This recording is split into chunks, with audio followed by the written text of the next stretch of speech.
내 과학자가 볼 때는 뭐 트럼프의 어떤 그런 사업 수완, 마케팅 능력 뭐 이런 것들은 뭐 좀 타고나는 건가요? 어때요? 사실 미국에서 정신과 의사, 심리학자, 뭐 뇌과학자 굉장히 많은 사람들이 트럼프를 막 분석한 글들을 쓰고 책도 내고 그랬어요. 일단 성격 장애를 좀 가지고 있다라고 판단을 많이 해요. 그러니까 성격 장애를 가지고 있는데 그 중에서도 굉장히 위험한 성격이라고 분석을 하거든요. 우리가 위험한 성격이라고 할 때 보통 세 가지를 꼽습니다.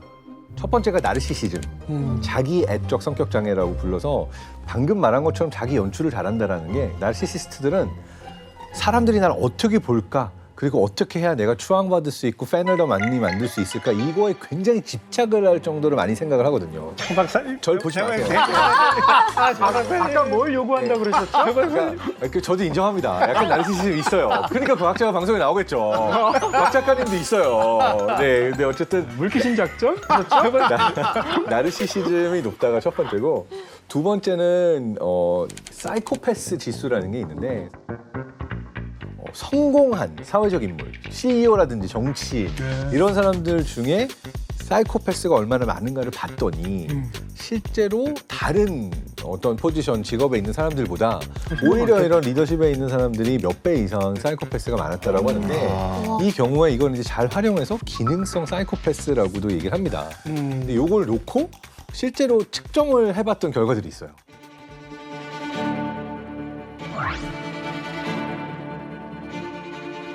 그중에 이제 엄청난 기능성 사이코패스 지수가 나왔던 사람이 이라크 독재자 사담 후세인. 되게 흥미로운 게 도널드 트럼프 전 대통령의 이 사이코패스 지수가 추정컨대 아돌프 히틀러보다도 높게 나왔어요.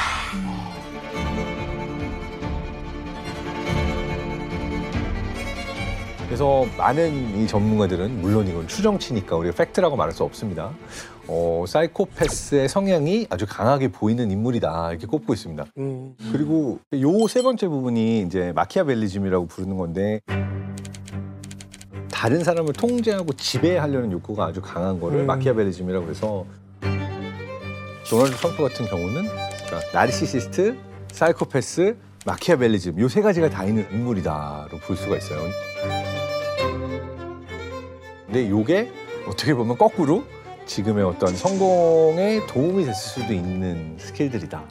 근데 대통령 선거 끝나면 이 에피소드만 막 다시 보기 위해서 빠지고 이런 거 아닙니까? 아니 뭐 미국 대통령 선거인데 근데 이런 사실은 우리가 어떤 트럼프 같은 인물을 사이코패스다 혹은 소시오패스다라고 이렇게 규정할 정도의 어떤 그런 전문 지식을 갖고 있지는 않죠. 저도 마찬가지고 그래서 저도 알지 못합니다. 근데 가장 가까이에서 봤던 사람들이 하는 얘기들이 있지 않습니까? 아까 제가 말씀드렸던 그 자서전을 대피를 했단 말이에요. 자서를 직접 쓰지는 않잖아요. 대피란 작가가 이제 거래의 기술이라는 제목으로 자서전이 나왔는데 이 사람이 나중에 뭐라고 얘기했냐면 가까이서 본 트럼프의 그 자서전을 다 자기가 대피를 하고 보니 제목은 거래의 기술이라고 하면 안 되고 소시오패스라고 해야 된다. 라고 말한 적이 있어요. 대필 작가가 그렇게 얘기를 했거든요. 그러니까 그 사람의 판단을 또 우리가 100% 수용할 수는 없겠습니다만 주변에서 어떻게 보이는지를 사실은 가장 가까이 있는 사람들도 그렇게 증언하는 사례들이 굉장히 많죠. 아버지가 굉장히 성공한 사업가였거든요. 근데 뭐랄까 성공만 바라보고 가는 사람. 만약에 성공을 하지 못하고 이기지 못하면 너는 루저. 우리 집에서 뭐 자격이 없는 인간. 뭐 이런 식의 좀 심하게 말하면 약간 학대에 가까운 그런 정신적인 학대에 가까운 행동을 했던 사람인데 또 원래 형이 있었거든요. 형은 좀 유약한 스타일이었던 거예요. 그러니까 아버지가 뭐 하나 제대로 못하면 막 그냥 막 쥐잡듯이 잡고 막 이러면 그걸 견디지 못해서 결국에 나중에 알코올 중독에 걸려서 사망을 하게 되는데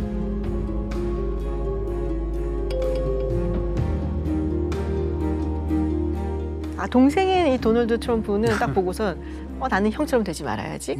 거기다가 성품도 사실은 뭔가 남들을 이기고 올라서는 것에 맞는 거예요. 그러니까 돈의 문제가 아니라 뭔가를 경쟁을 하면 나는 무조건 이겨야 돼.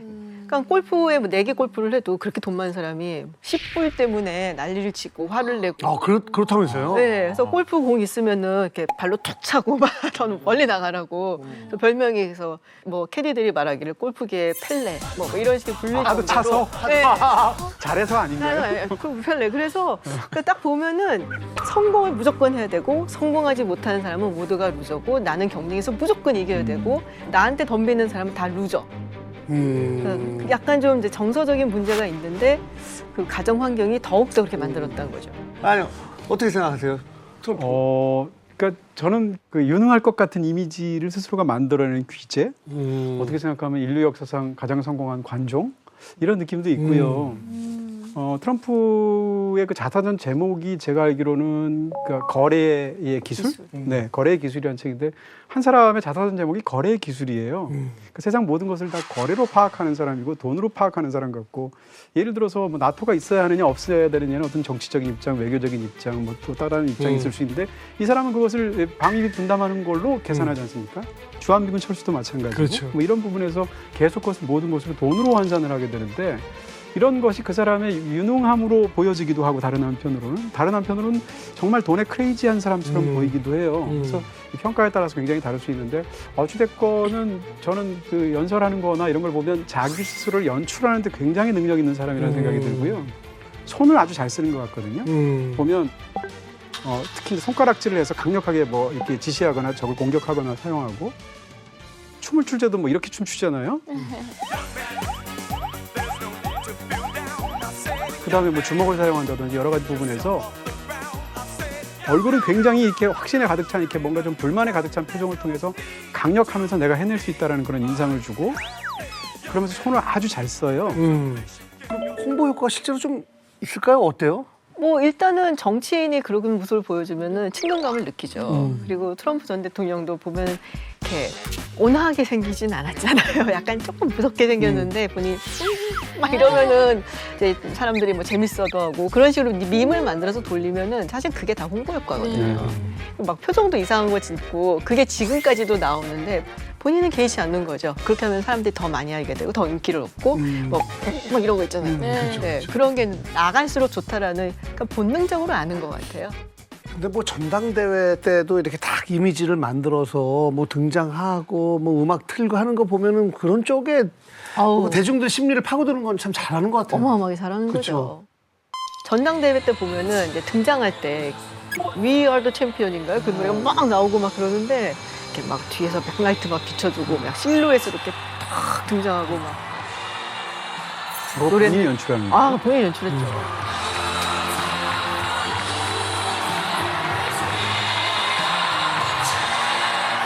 We're going to win. We're going to win so big. Thank you very much. Thank you.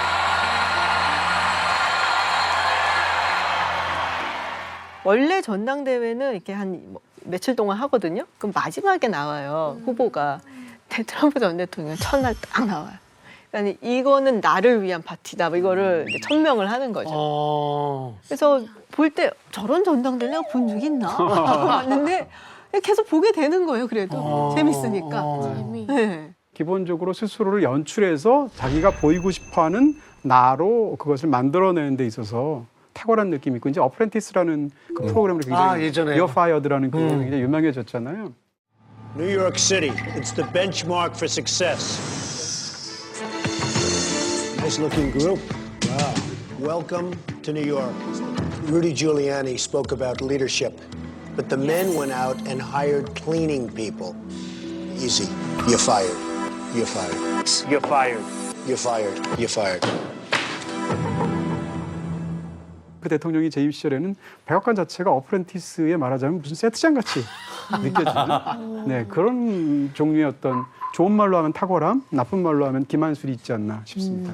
저는 이분이 쇼맨십이 정말로 좋다라는 생각은 볼 때마다 좀 많이 하는데 뭐 우연일 수도 있겠습니다만 저는 뭐 보면서 저건 좀 대단한데라는 생각을 했냐면 사업가로서 되게 성공한 사람이 가끔 카메오로 영화에 출연하는 경우가 있습니다. 근데 트럼프는 어디에 카메오로 출연한 게 굉장히 제일 유명하냐면 나홀로 집에 2편에서 출연한 게 제일 유명하죠. 기억하죠. 근데 나홀로 집에 2편에서 어떤 역할로 출연하냐면 저는 이걸 알고 했나 모르고 했나라고 생각을 하는데 나홀로 집의 주인공 케빈 맥컬리 컬킨이 길을 잃고 뉴욕에 처음 와가지고 호텔에 이렇게 오는데 호텔에 와가지고 들어오면서 지나가는 사람한테 로비가 어디예요? 라고 물어보면 트럼프가 저쪽 왼쪽으로 가면 있다 라고 설명해 주는 역할로 나와요. 트럼프가 딱 트럼프스러운 그 모습에 그 옷차림에 그 부유한 뭐 나름대로 좀 강인하고 어떻게 보면 좀 성격도 강할 것 같은 그 모습으로 나오는데 극 중에서 역할은 길 잃은 어린이에게 길을 알려주는 역할로 나온단 말이에요. 그러니까 뭔가 뉴욕을 상징하는 부자라는 사람으로 거기에 트럼프가 있는데 역할은 친절한 역할. 더군다나 이 영화 자체가 나홀로 집에 2편이기 때문에 전 세계에서 크리스마스만 되면 계속 나오거든요. 몇십 년이고. 이거를 노리고 여기에 이렇게 출연해서 이 모습으로 나왔다라고 생각을 하면 뭔가 이런 쇼맨십 보여주기 위해서 뭘 자기를 꾸미는 능력 이런 거는 참 대단하지 않나라는 느낌이 노리고 받았어요. 나온 거는 아닐 거예요. 왜냐하면 이제 그 무대가 뉴욕이니까 맨하탄이니까 거기 이제 최적인 이제 호텔들이나 이런 로케이션을 헌팅하지 않습니까? 그래서 제작진에서 그 호텔에서 찍고 싶어했어요. 그게 뉴욕 플라자 호텔인데 뉴욕 플라자 호텔이 트럼프 거거든요. 그래서 우리 여기 촬영하게 해달라고 촬영 공문을 보냈겠죠. 근데 그쪽에서 뭐라고 그랬냐면 빌려줄 수는 있는데 그러려면 나를 출연시켜야 된다. 라고 주장했다는 거예요. 그게 이제 크리스 콜럼버스라는 감독이 주장한 거고요. 그러면서 감독이 굉장히 강렬하게 깡패짓을 했다 라는 표현까지 썼어요. 진짜요? 네. 그러면 안 되는 거예요? 그게 아마 2020년 선거전 때 아마 크리스 콜럼버스가 얘기했었는데 왜냐면 저도 가끔 뇌과학 자문 영화 같은 데 오잖아요. 네. 그럼 해드릴 수 있는데 저를 카메오 출연시켜달라.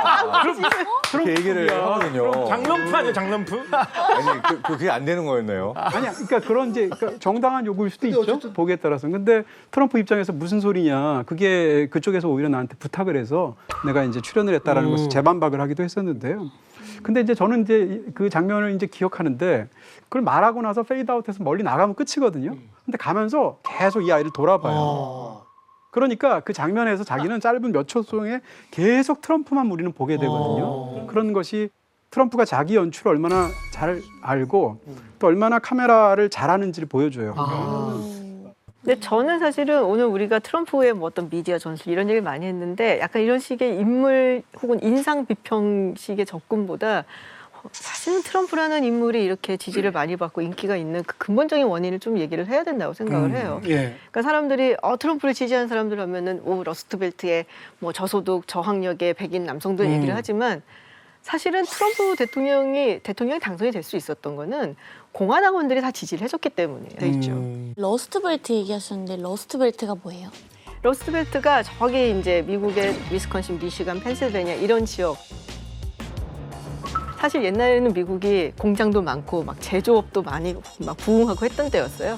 지금은 우리가 미국의 산업하면은 실리콘밸리, 금융 뭐 이렇게 생각하지만 원래 주축은 사실은 제조업이었는데 지금은 이제 노동력이 싼 곳으로 공장들이 이전을 하니까 거기에 있는 공장들이 문을 닫고 그래서 러스트가 녹이란 뜻이잖아요. 그래서 이렇게 녹이 쓸어버린 지역. 그러니까 쇠락한 지역을 의미를 하면서 러스트벨트라고 얘기를 하죠. 그럼 왜 러스트벨트에 그런 사람들 얘기를 하냐? 이 사람들이 옛날에는 민주당 지지자들이었거든요. 그렇죠.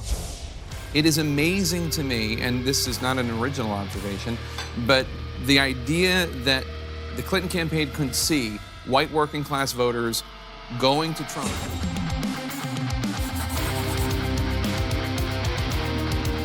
민주당을 지지하다가 왜 돌렸냐라는 걸 봐야 되잖아요.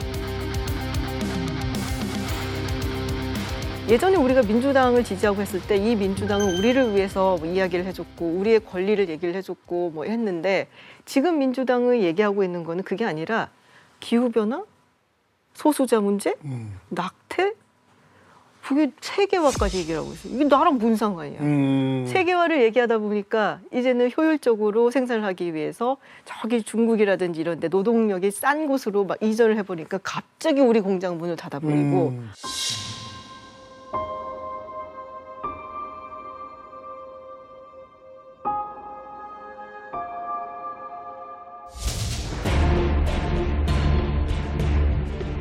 Hillary Clinton has supported the trade deals, stripping this city and this country of its jobs and its wealth. But I want trade deals for our country that create more jobs and higher wages for American workers. 그래서 이거는 그냥 단순히 이 사람이 뭐 쇼맨십이 좋고 뭐 이래서가 아니라 미국 사회 저변에 깔려 있는 정치적 경제적 변화하고 굉장히 밀접하게 연관이 돼 있죠. 김지훈 박사님 지금 굉장히 정말 이렇게 뭐라 그럴까 배우는 것 같은 그런 느낌을 제가 제대로 받았는데 그게 진짜 중요하다는 생각이 들고요. 그러니까 트럼프라는 사람의 개인적인 매력이 혹해서 너무 이상한 말 하지만 재밌어서 그래서 반드시 트럼프를 지지하는 것은 당연히 아닐 것이고요. 그런 어떤 사회적으로 양분화되는 과정 속에서 굉장히 많은 사람들의 박탈감하고 사실은 관련되어 있는 그리고 엘리트들이 공정하다고 말하는 것이 과연 진짜 공정한 것인가에 대한 어떤 반론 이런 것하고 관련이 되어 있죠. 근데 그 방금 또 같은 맥락에서 얘기하면 우리가 트럼프라는 사람을 볼 게 아니라 왜 전 세계적으로 극단주의적인 성향을 보이고 선동을 잘하는 사람들이 당선되는가 저는 시기의 문제도 있다고 봐요. 그러니까 방금 러스트벨트처럼 제조업이 무너지고 새로운 어떤 기술들이 나오는 세상에서 굉장히 많은 사람들이 전 세계적으로 불확실성을 느껴요. 나 앞으로 10년 후에 지금 하던 거 하면서 먹고 살 수 있을까? 나 어떻게 되는 거지? 근데 이러한 불확실성이 높을수록 사람들은 어떤 인물에게 많이 현혹이 되냐 하면 나만 믿어. 내가 너희들에게 확실한 리더로서 이거 안 되게 해줄게 또는 이런 걸 해줄게라고 좀 속된 말로 말하면 근자감이 넘치는 사람. 이 확신을 주는 거죠. 이렇게 강하게 확신을 가지고 말하는 사람이 설마 뭐 그렇게 틀린 정보를 가지고 거짓말을 하거나 잘 모르는데 이럴 수 있을까라고 생각을 하는 건데 시기적으로 사실상은 이게 이제 아이러니하게 연구를 해보면 잘 모를수록 더 강한 확신을 가지게 된다라는 얘기가 있는 거죠.